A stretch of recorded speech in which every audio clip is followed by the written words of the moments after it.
Hello friends, welcome to Factomax. आज की video में हम आपको बताएंगे मिस्र यानी इजिप्ट से जुड़ा एक रोचक तथ्य।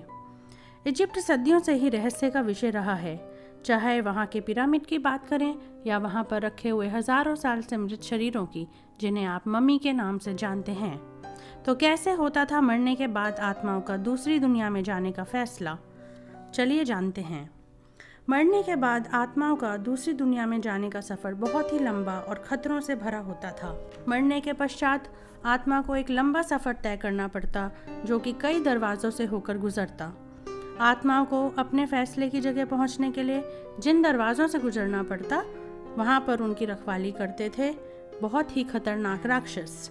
पर दोस्तों, सफ़र वहां पहुंचकर ख़त्म नहीं होता था। फैसले की जगह पहुंचने के बाद सामना होता था 42 न्यायाधीशों से, जिनके सामने मरे हुए व्यक्ति को बतानी होती थी पाप कर्मों की एक लंबी सूची, और उन्हें यकीन दिलाना होता था कि उन्होंने कोई पाप कर्म नहीं किया है।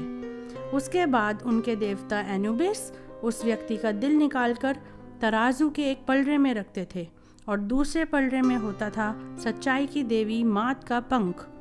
वहीं एक और उनके देवता थॉट खड़े होकर निर्णय लिखते रहते थे।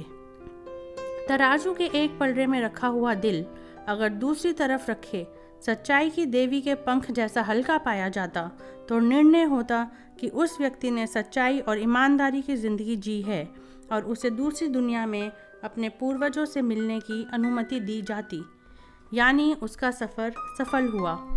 लेकिन अगर दिल वाला पलड़ा पंख वाले पलड़े से भारी पाया जाता, तो ये साबित हो जाता कि उस व्यक्ति ने एक पाप कर्मों से भरी जिंदगी बिताई है, और इसकी सज़ा होती आमुट नामक राक्षस, जिसका सिर एक मगरमच्छ जैसा होता था, उसके द्वारा खा लिया जाना। तो दोस्तों, यह था एक लंबा, कठिन और ख़तरनाक रास्ता जो व्यक्ति को तय करना पड़ता था मरने के बाद अपनी आत्मा के फैसले के लिए। ऐसी और इंटरेस्टिंग वीडियोस के लिए हमारे चैनल को लाइक और सब्सक्राइब कीजिए। Thank you.